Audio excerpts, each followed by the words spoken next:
Hi. I Oh, this know. I tried to explain that to you. Amy didn't understand that this is like a class. This is like a thing. this is this is I know, yeah. Javier. Hi, Don't worry. Ivy. If we make any faux pas, we're I gonna have have no. I make faux pas all the time. It's not a big deal.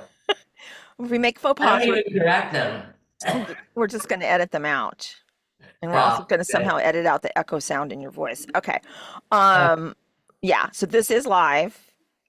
We will probably open up if we have time at the end for questions. And people are still joining. I think we're going to have 30, well, there's so far we have Alexander. Hi, 30, Alexander. 33, 34. I'm just still letting people in. Hi, you guys. I guess people know about you because look at you. You have so many fans. That's great. Okay. What can I say? Hi everybody. Most of you know who I am. I'm Paulette Lifton, one of the co-founders of Voice Masters. And we do this weekly Zoom. We've been doing it for over 5 years now, about 5 years now. And we have a special guest today who is Amy Lyndon. And I met Amy Lyndon from Mimi Maynard because you and her, well, what she says is that you have very similar coaching styles. Mm. Um, and I am such a huge fan of you because a lot of your students have taken our classes and they've all been so committed to the craft and are one of them is here today. I see Javier somewhere. Ooh, Javier. Javier's here. Yeah. Yeah. Anyway, so I want to get started and I'm going to do a probably not an introduction that actually really celebrates all of your credits because there are so many.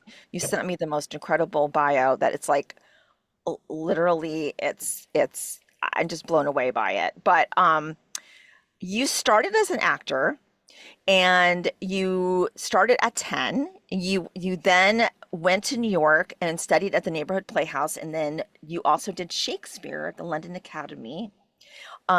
You then, oh my God, you did the Comedy Store, the Groundlings. You worked with master teachers, Stella Adler, Harry, I can never, not going to say his name, That's the question. Master George. Then you have like 114 IMDb credits and also won an award for for co-star on a movie.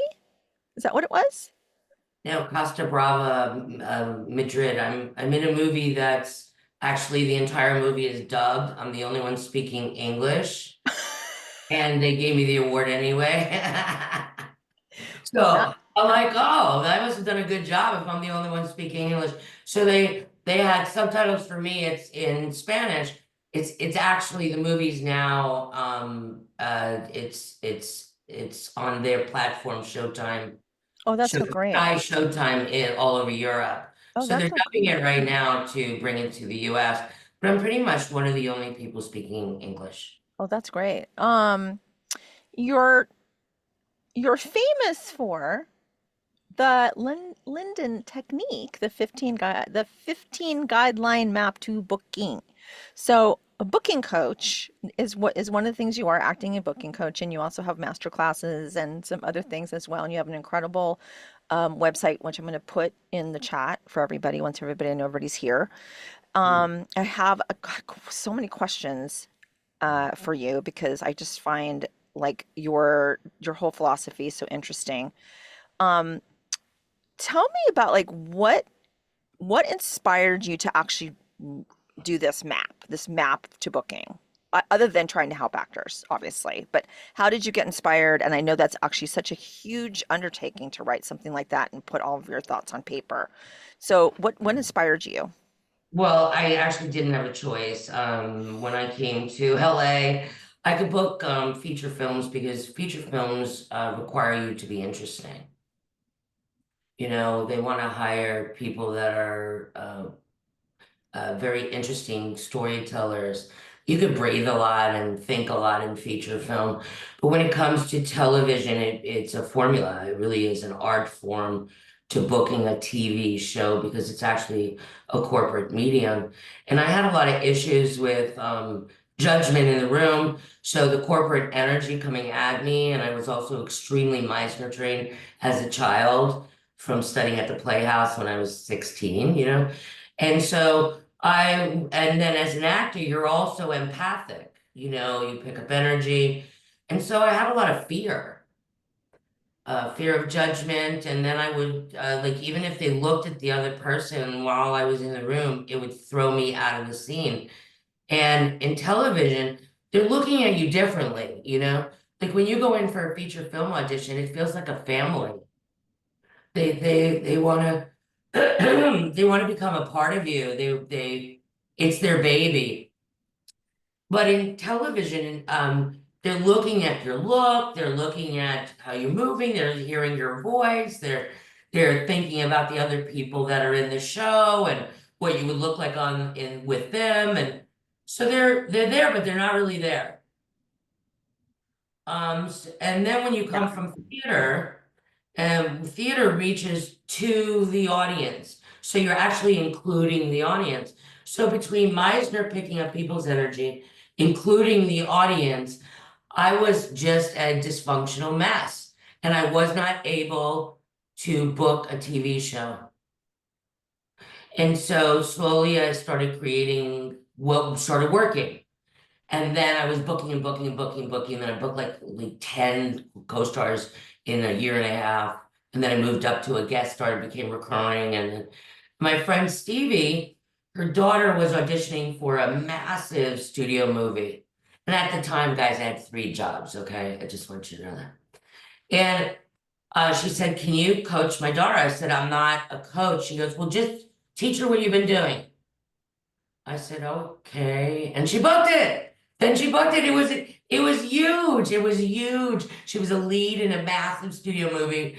And I thought, wow, I could go down to 2 jobs now. And so I slowly began building the technique. So the technique is 30 years old.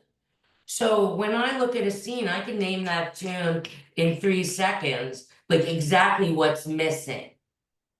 Like I'll go, okay, you're flatlining, like you really need to hit those transitions in the beginning, middle, and end. You're picking up energy in the room, which means your jump off isn't strong enough. Your emotions going into the scene isn't strong enough because you're open to pick up the energy around you. So the technique basically teaches you how to read better and tell a great story and be brilliant within the space that you create for yourself. And that's the long and the short of it. It's really great. Hold on just one second. My dog is turning into Cujo. I have to let them out the door. One second. That's This is okay. why I'm able to edit this thing. I'll be right back. Oh, one second. That's okay. So, hi, Mark Samuel. Yeah, you have Uh, another one of yeah, your fans on here yeah. as well. He's amazing. Both him and Javier are both incredible, and so fun to work with too. Okay, so tell me, so I hear how, this journey that you've been on, and I want to get to the technique a little bit more, but one thing I didn't know about you, and then we just discussed this, was your management background. You were a talent manager for a while, and that was a while ago. But when we look at what the let's say like the culture from that time to how it's changed now, maybe you can Yeah, discuss a little bit about that yeah. when it Well, comes to acting. yeah, I just want everybody to know that I hated every minute of being a talent manager. I just want you to know that. But in the 9 years, I learned so much. I mean, I negotiated I negotiated Brendan Baker's 3-picture deal for Disney because he didn't have an agent at that time. It was crazy. I put Adam Brody on the OC, created his entire career all the way up to the OC. Yorgo Constantine, I mean, we had some really big heavy hitters at the time. Um, and it was different. The computer wasn't happening. People were faxing pictures. And that's the whole stapling the pictures. And then the managers used to say, only use two staples because it's hurting when we take it out of the envelope, you know? And then they had the see-through envelopes because you were able to, at that time, go to a casting office and drop it in their bin. And a lot of people would get general auditions.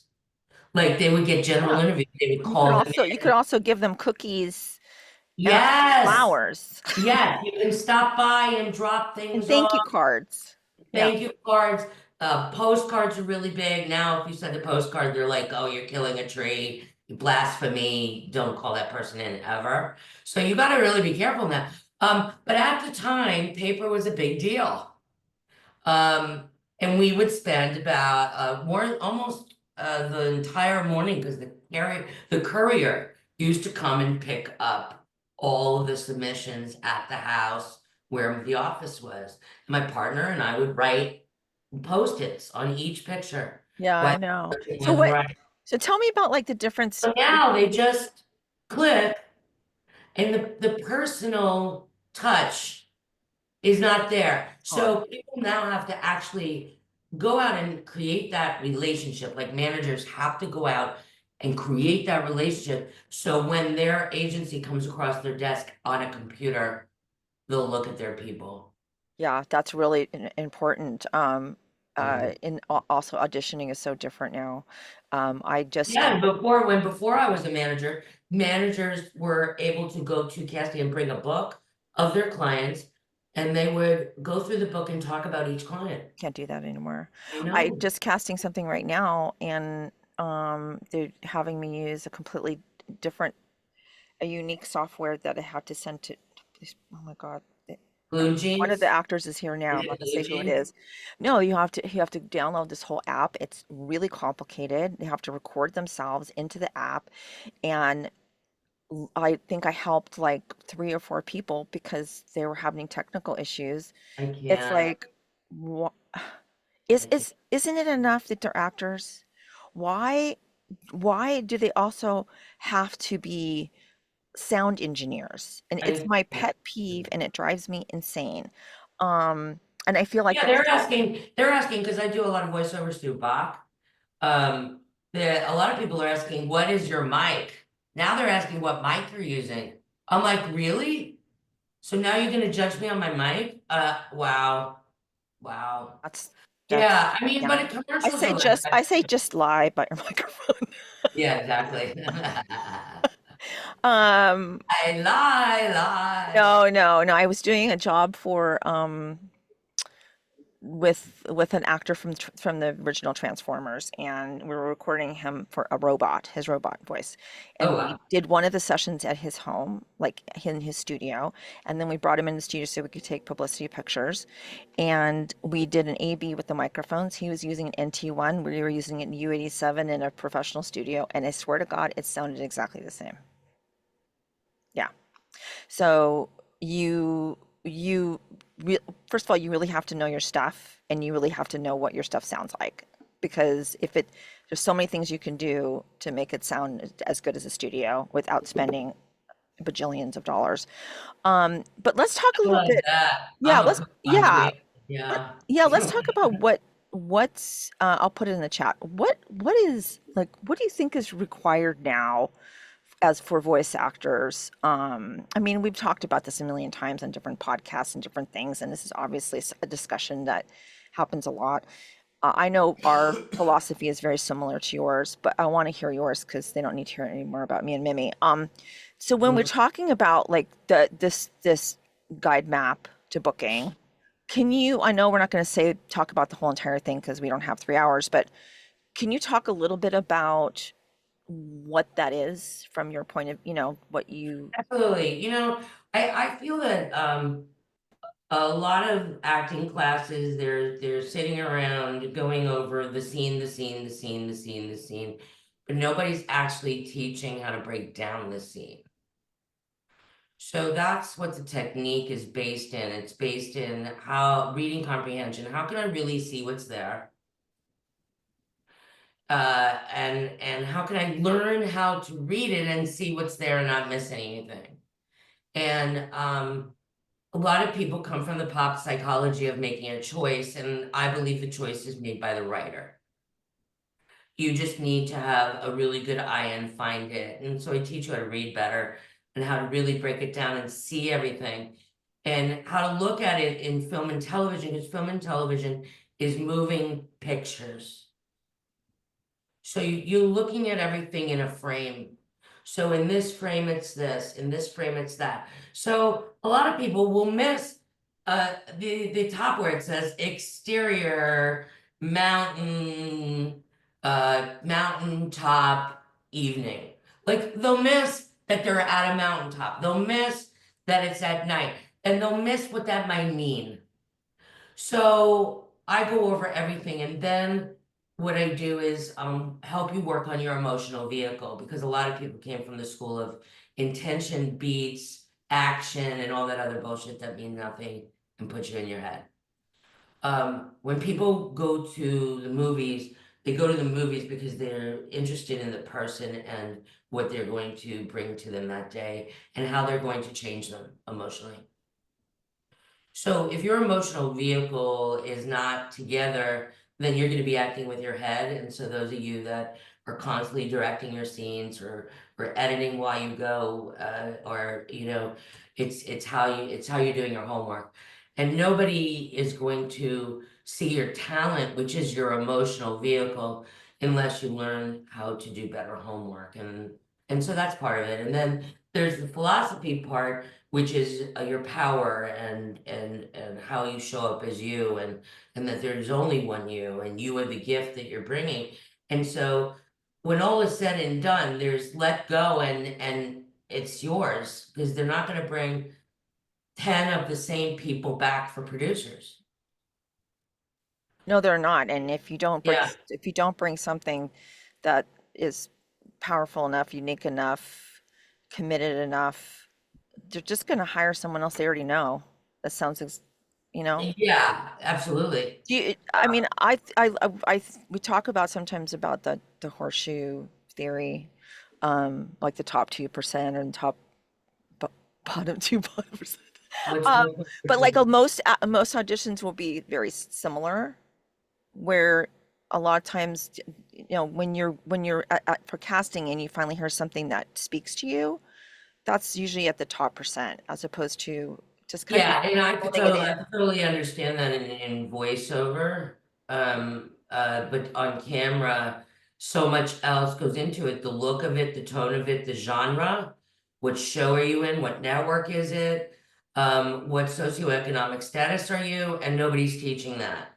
And No, so, I mean, on camera is different from voiceover. That is for sure. yeah, but I can understand how a voice might kind of be similar, and then there will be that one thing. It is similar in that you listen to auditions, like I'm listening to auditions now, and I go, yeah, his tone is great.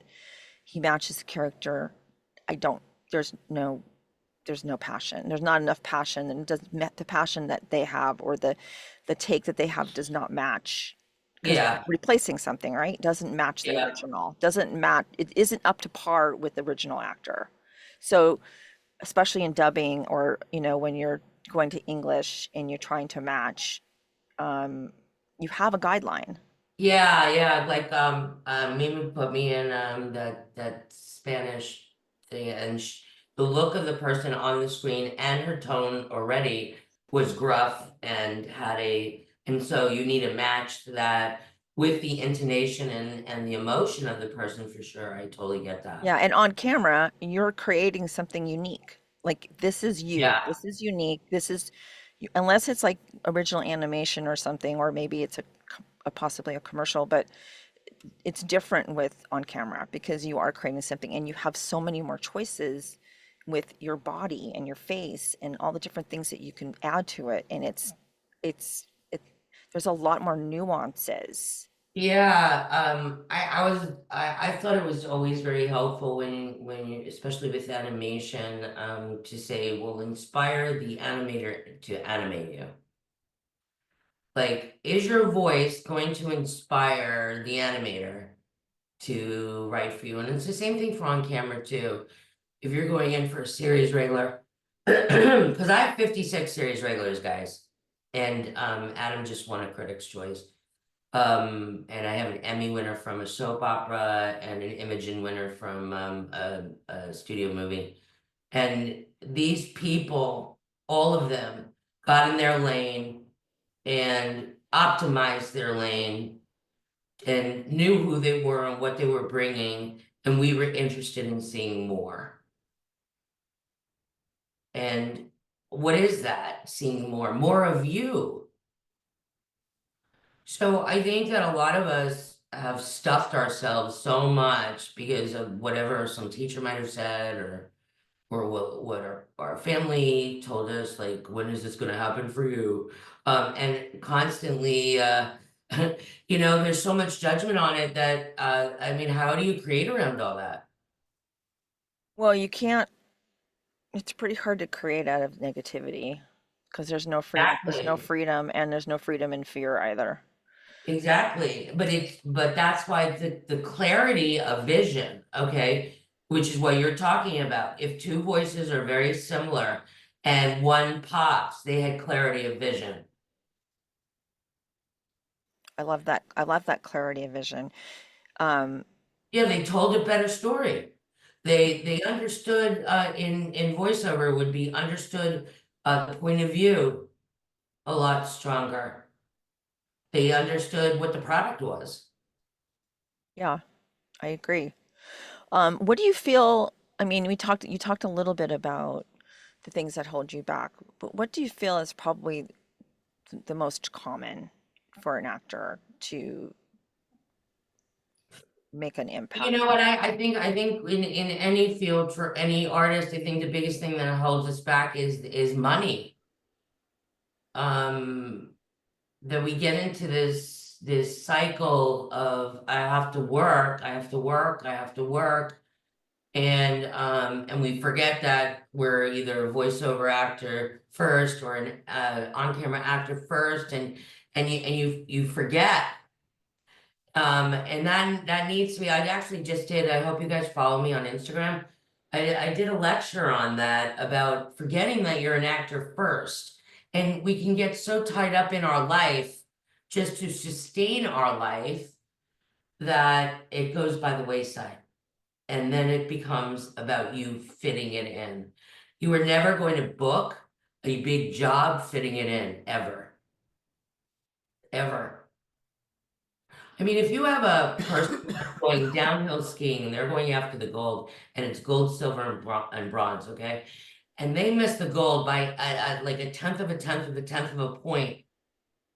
it- they must have been thinking something else. Yeah, that's one of the things that happens a lot. I feel find in performances is a lot of times are great and they get to the last word and then it's almost like they're not even in it anymore. They're now thinking, I don't know. Oh, thank God that's over.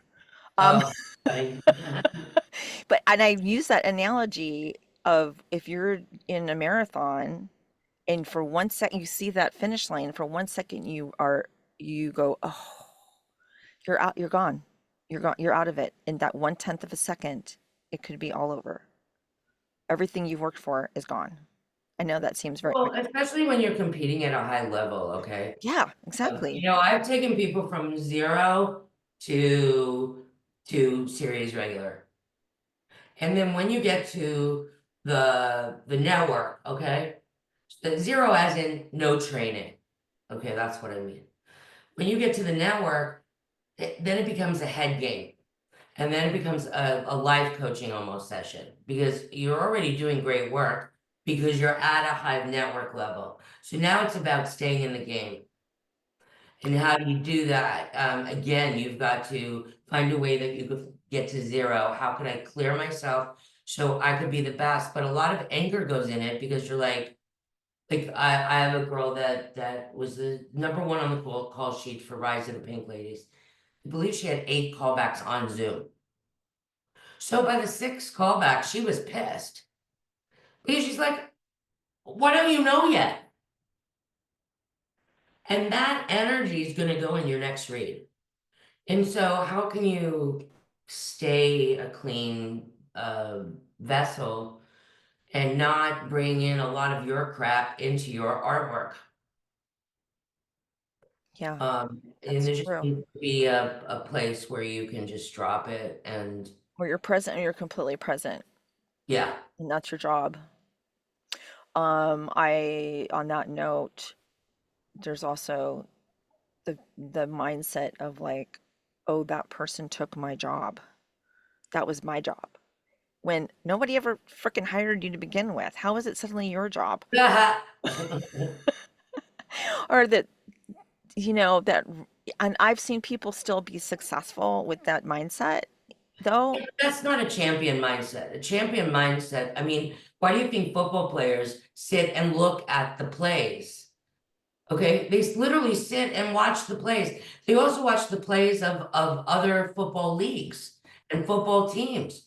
And so the mindset should be, let me study what I missed. Let me get better at what I missed. You can also learn a lot from other people. Yes. But when you have the like, well, I'm not the one performing right now, so I don't give an F. You really you lose so many opportunities to learn from other people and also other people's breakthroughs. Because I totally agree. also it's really inspiring to watch people have breakthroughs because you're like, wow, that person did that. Oh my God, I can, I can do I that. honestly think, how much do you want it? How much do you want it? Because, I remember I was in Stella Adler's class. I literally was sitting right next to her. And the place was packed, and some people were like this, really listening, and I was one of them. I'm like writing notes, writing notes, writing notes, writing notes, new notebook, writing notes, right? And then there are the other people that were socializing or couldn't wait to leave the class or, you know, When can I get my cocktail? yeah. Or well, I'm just gonna go do my scene and then I'm gonna check out. Hmm. That's somebody could say one thing or do one thing that could change the trajectory of your entire career in the process of how you audition. And that's in anything, voiceover, commercials. I mean, I always tell everybody, go to IMDb and see who got that co-star, and see why. Yeah, even for commercials, I Spot TV, you can look at who got the campaign Absolutely. and why. Absolutely. And then make some decisions like I might need to get like a Karen wig. Because those women keep taking my part. Okay, but I see why. Because they have that fugly haircut, the one that like looks like this and shorter in the back, right? And it's blonde and they look very Midwestern, right? Like Karen. Um, you know, That's the hilarious. neighbor, but because it's a look. It's a look. So I can decide, am I gonna go get that wig? Or am I gonna keep losing it to people that look like a Karen, like really look like a Karen? Well, when am I coming over to cut your hair? No, no, no. Um, Why are you wow. cutting your Okay, hair? so do you mind putting your Instagram on the chat? Can you do that? Or do you have access to the Yeah, chat on here so that yeah. everybody can have it? Okay, so I'd like to open up for Oh questions. yeah, I love questions. I know. I love questions too, because then Yeah, I don't keep having to feel like I have to be smart. Other people can be smarter than me. but you Um, are smart. Hopper Stone. Hello, thank you for doing this. Hi, honey. Oh, of course. So, uh, a lot of times as voice actors, when we get auditions, it's four sentences. It's not, we don't get the whole scene. I And can't that, I can't speak to voiceover. oh, okay. I mean, that's kind of all No, right. I can't Oh, speak okay. to Yeah, no, voiceover. but in terms of breaking down, stuff like we Again, don't get a lot of information. I can speak to voiceover. I Okay. can only speak to. I think Hopper, from my point of view, especially when you don't like, it's not like a video game where they give you kind of an emotion or a motivation or something where you're in the scene itself, because that they do that a lot of times in video games. But for animation, um, you have to me, you have to create your own story if there's not enough Okay. there to begin with. Uh, Okay. and I'd say, I mean, it's similar, Amy, because you do have to make decisions. You do have to make choices.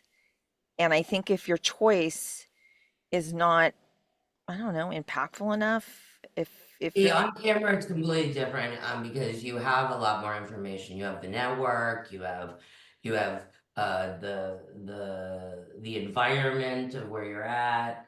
Like, one of my students, it's not really a student because I can't call her a student because she comes in and out and in and out and in and out. She asked this question on social media about being on a plane and freaking out. And she's got like one line to and her son. And she's asking everybody, how would they do it? Where would they look? And my answer was, the plane's going down. What would that feel like? End scene. Why do you guys have to make it so complicated? She's like, do I hold my son? Well, the plane's going down, wouldn't you? I don't know, maybe you'd throw the sun in front of you. I don't Yeah, know. it's like, take him. Um, But I'm looking for the truth. mhm. I think you guys just need to use the truth and your instincts. What's the truth? What's in front of you? What is required? Stop thinking about what they're looking for. They're looking for the story to come alive. And whoever does it the best, that's the person that's going to get the job. See, you just did voiceover. I don't know what you're talking about. Well, I mean, I studied voiceover my It's the entire. same, it's the same thing, Amy. It's the same thing. Really, I love, seriously. I love voiceover. Yeah, Teresa. Yeah, you can be dressed however. I know, I'm still in my pajamas. No. See? So I have an on-camera question for you because I've applied for a few on-camera positions. I live in New Hampshire, and I go on backstage and I look for things in Boston because Boston is like an hour away from me, or something that's remote or something like that for on camera. I have done one uh, um, on film in Boston, this little film in Boston before, but so what is your suggestion on, I don't live in California, but I do go out to San Francisco every now and then. And I live in New Hampshire. Teresa, honestly, California people are so upset because there's product shooting everywhere but California. It doesn't matter where you live anymore. It matters whether or not you know how to do a self-tape. And that's where I come in to learn how to do a self-tape. I mean, Ariel Pepitites, I think that's how you say her last name. She lived in Florida. She beat out hundreds of girls for Beyond the Gates. She's a series regular on that show. She booked it from her self-tape. A massive series regular. So you could be anywhere. You just need to know how to compete, how to be brilliant, and how to do a great self-tape. Because it's this square, really. Like, what are you doing in this square? Because this is the square of a self-tape. So I teach you how to use the square. That help And you, Teresa? Yeah, thank you. Thank You're you. welcome. yeah, so I don't want you to feel like you are less because you don't live in New York, you don't live in LA. You know what? If I didn't have to be here, I wouldn't. Because there's just, right, Paulette? I've Where been, do you live? Where do you live? yeah, I wonder if would actually like to live in Italy, but then it's like classes would be like 4 in the morning, 3 in the morning for me, so it'd be Yeah. kind of hard. Yeah. Kaylee, you have a question, sweetie? Yes, I had a quick question specifically about self tapes. And is it okay if you don't have a reader when you do your self tapes? If you could just read through the sides yourself, take the pause. Absolutely not. Absolutely not. Absolutely not. Okay. So you always Yeah, but recommend you can work it out where you're taping on your phone and then the reader's on Zoom reading the lines. Okay. But just make sure they're not too loud. I make my office manager stand in the corner and say it really quiet because I'm not talking to her anyway. I'm talking to the person in my scene. Hmm. So you don't want your reader to be acting their little faces off. Yeah, but It's your audition. Oh, you have to have a reader. Okay. I mean, I just got in a voiceover audition just right before this, and they wanted you to have a reader for a voiceover audition for an animated pilot. I mean, how many voiceover people actually have a reader No one, to no, we stand don't. in their voiceover booth with them? They don't You do that. know, what is that? I Um, hope that's not a yeah, new trend because I'm going to get really pissed off. I hope it's not a new trend either, because I'm not going to commit on it because Yeah. Tracy doesn't work on Fridays, so Come on, get your own little booth elf. I need an elf. I need a You know booth. what I would do? I would just do both voices myself. Fuck it. That's what Yeah, I would do. really I'd be funny. like, I'd be the other person. I'm just not, you know what? I'm not that great at technological stuff, so I wouldn't. But I could see how you could do that. Yeah. Rob, did you have a question, sweetie? You're muted. There you go. Yes, I just wanted to know the appropriate how important is the appropriate background for a taped audition? Because, like, they want you to have 0 things on the wall, Yeah, yeah. but yet I live in a real world with a house. No, I get and- you. I get you. I get you. There are these pop-up backdrops that you can get on Amazon that you literally fold it and fold, you know, the thing is all of a sudden it pops up. So you can get that. You know, when you become like higher up, like the guy that booked Vikings, I think it was Vikings, he was already a name, so his audition was in his kitchen. But anybody that's not that, you have to have it together. You So I have have to to have it have together. basically Yeah. just set up a camera in like this room. Yeah, and that, but your backdrop needs to be ironed and flattened out, and you know what I mean? Like Okay. it's a different world, voiceover and on camera. But it's so fun to be in your class, Paulette, because I'm hearing all these great voices. Um, But yeah, Rob, you gotta do the whole thing. Okie dokie. Ring light, phone in the middle of the ring light. Like I have a ring light on my computer right now. Just so I look good for you guys. I have a clip on, like a Well, very my tiny problem Yeah, is that's what I have. A little clip on right here. Yeah. one too. Alex, did you have a question? Hi, Amy. How are you? I have I'm on set today, but I had to come in to see you when I saw you were the guest today. So I'm here to support Amy, but I do have a question. Amy, can you name a significant acting job that you may have done that your voice really played a huge role in you getting that part?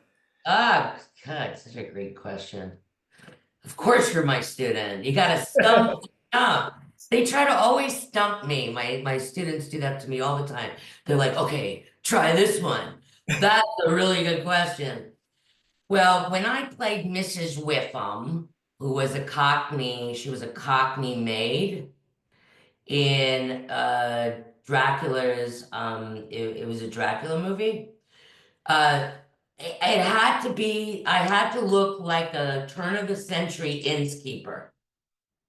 And I had to sound like one too. And so the Cockney accent was so important. Her name was Mrs. Whiffam. And so that's how she spoke. You know, because like the vocal goes with the character. So they're not separate.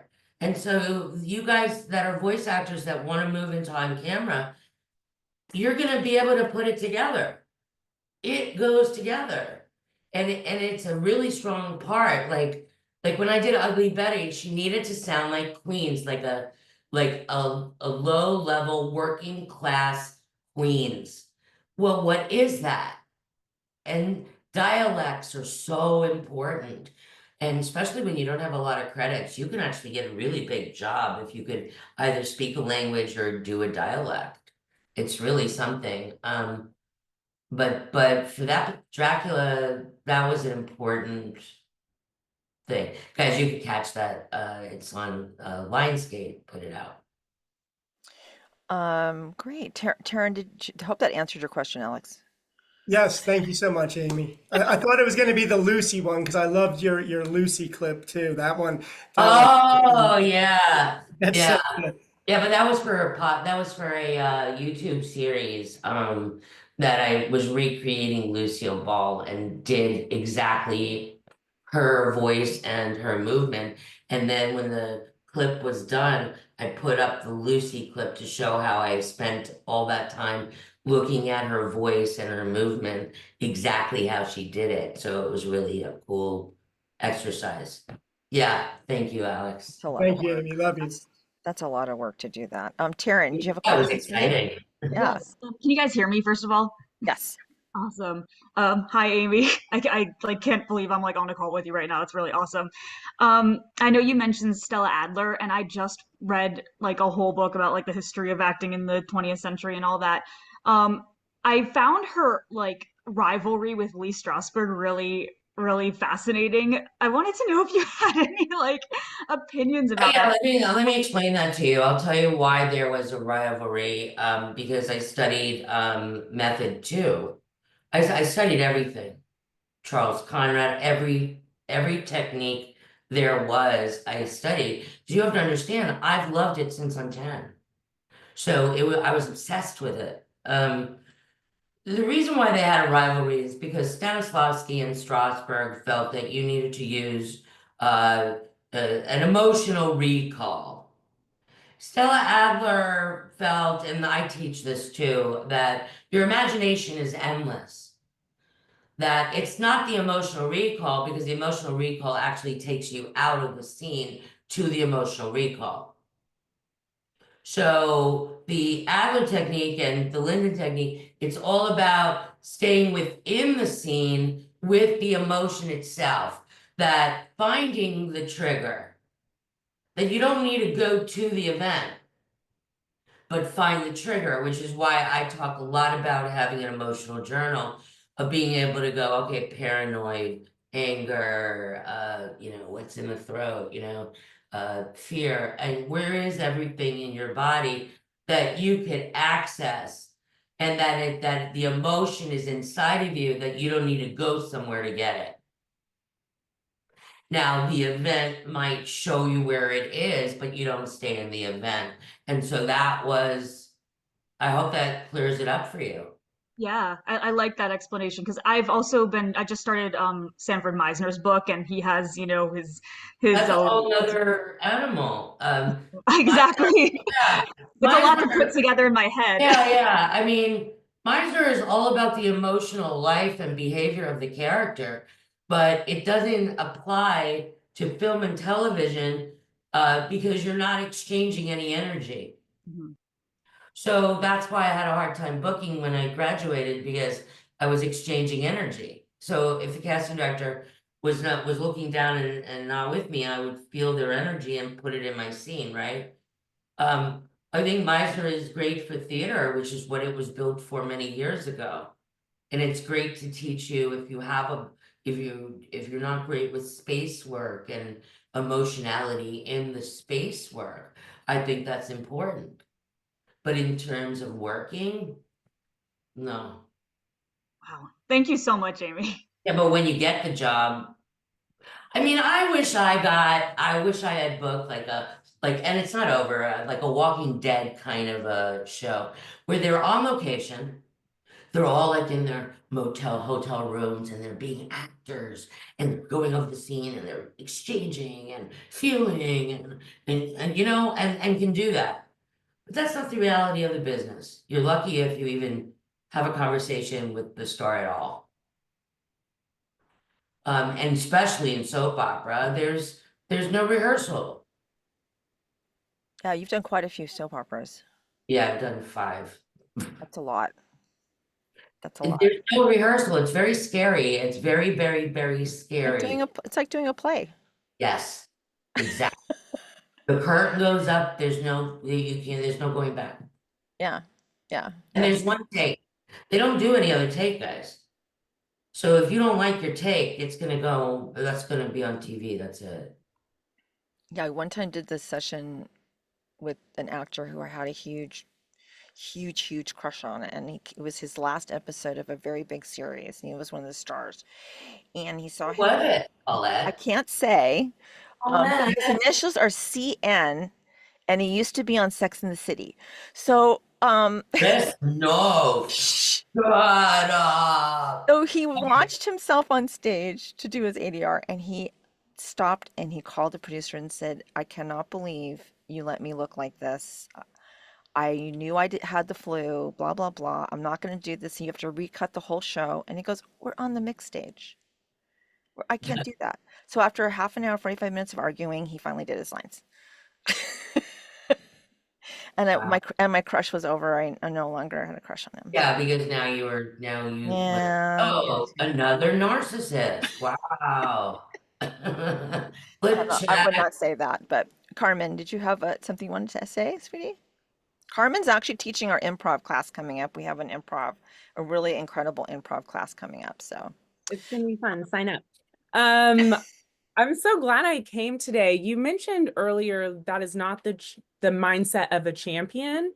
So I'd love to hear from your point of view how you help your students cultivate that mindset of a champion and what that sounds like and looks like and feels like to you.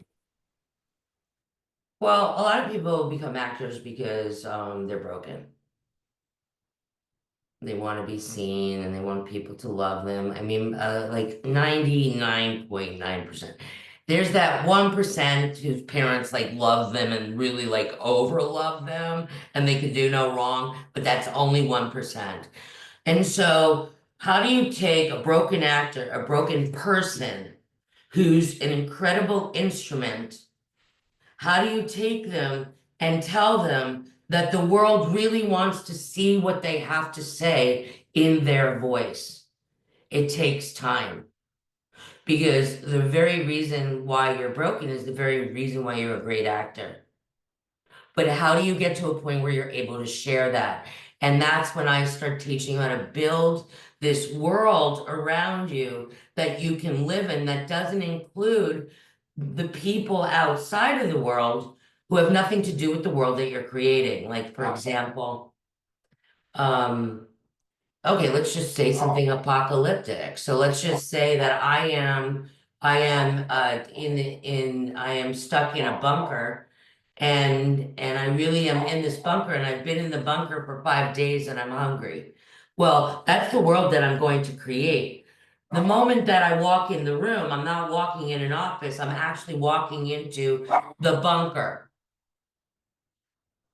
Right? And so the more I know what I am doing in this space, which goes back to Meisner, what I'm doing in this space and the emotions that I feel on the jump of what's going on, and I get busy in that, and I believe in that story and the instincts are correct for me on what I'm doing, then everything goes away and I feel confident.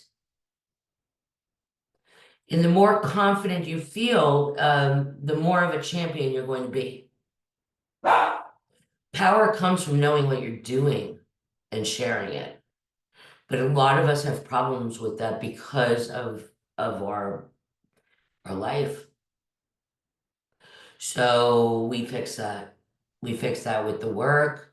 We fix that with the constant training of, yes, I know what I'm doing. I'm going to work at this high level where I'm going to jump.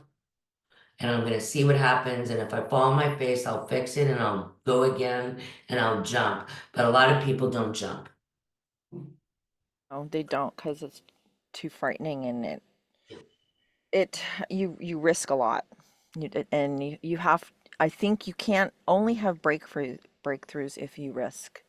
You can't Yeah, you can't you can't wait to feel something, to do something. You have to do it and then feel it and do it and feel it. And you just have to action, not act. Well, but I think a lot of it is the self-talk that I was talking about was the self-talk of constantly of how can I get these voices out of my head? How can I shed this self-doubt? How can I feel like I'm enough? How can I, it's going to take a lot of work because it's not only about your talent, it's about the sharing of your talent. And if you're not able to do that because of all the other stuff, then we work on that too. That's great. Yeah, I think you have to. I think Does think- that answer that? Yeah, I think a lot of it has to do with believing you're worthy of having the things that you want.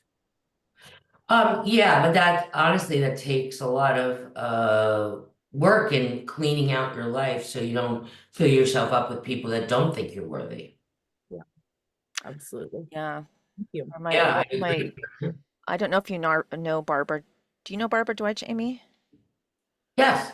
Yeah, well, we're really good friends. So when I first started to change my career, she was my coach, and she always says this thing of to like as an actor, or as any creator, um, you know, the people in your life, like you're on the stage and they're in the audience, and you decide who's the front row and who is in the back.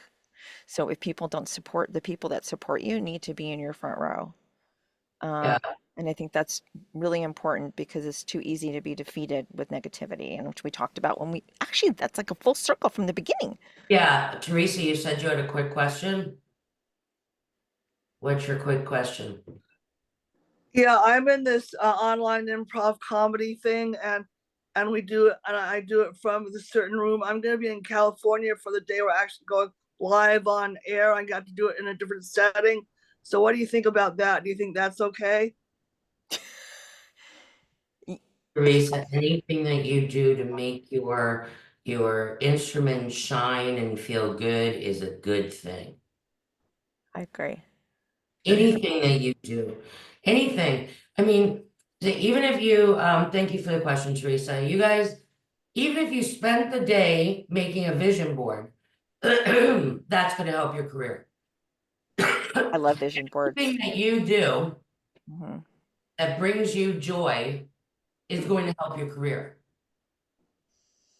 You have to understand that it all works together. Everything that you do. So if you're feeling really good that day, you'll probably have a really great self-tape. Thanks, Teresa. Ralph, did you have a Thank you. question? You had your hand up for a second. Yeah, I had a question, but then, old guy brain, it just kind of flitted away. And I think it was already answered previously as well. So, Okay. hand down. I just didn't want to think you. Hey, what a great voice he has. Like all you guys have great voices. I I love know. I Yeah, know. I didn't want to show how broken I actually am. But it. thanks for Oh, well, I got pointing that, that out. Ralph. Chat, Ralph is broken. Yeah, big Brain time. cell, it just needs to kick in. It's all those drugs in the Fine. 90s. So 80s. funny. So nice to Drugs. have you here today. Ralph, thank you for joining us. And you do have a beautiful voice. Uh, Amy, that went so fast. Oh, over? I Okay, know, guys, we could just be here for another follow me hour. on Instagram. Follow me on Instagram. Yeah, because you're just Amy getting and started, and all the juicy stuff was coming. I'll probably do a video after this. Oh, So follow me on Instagram. If you want to get involved, just go to the Lyndon Technique and sign up for the intensive yeah, because it's a prerequisite to you training in the masterclass. yeah. But you could also train online. I've got online courses. You could get the book. So just get in touch. You also have a You podcast. can write me. You can write me. I'm there. You could ask me questions on. Yeah, you also have a podcast too, which is great. Yeah, actress, you are enough. Yeah, it's great. Yeah, I'm all over the place. We just so you guys know, we have a St. Patty's Day sale, by the way, that's on our site, and it's very fun. When you open it, you'll see. Got kind of really, you have to spin a little Yeah. wheel and get lucky. The improv, somebody asked, everything's on Zoom, guys. I teach people from all over the Yeah, world. because people are all over. Actors are all over the country. We And only you know do what? like one People in studio. outside, and people outside of the country, Yes. their love of it just it really excites me. Why don't I put your website on this right now so everybody can Oh, see? okay, the Lyndon That would be Technique. a lot. I know I've got it already. Yeah, okay. Yeah, because Yeah, and you guys, I have an online course if you want that. You could do that in your spare time. But if you want to train with me, then just go to the Lyndon Technique and jump yeah, into the, she's amazing. You're amazing, Amy. I'm here for you guys because I'm I'm a one of huge fan too now.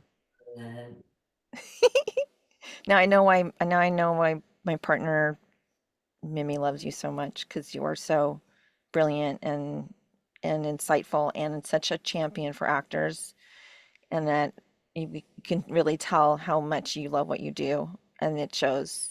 So really appreciate you and all in your my wisdom. village. You guys are in my village.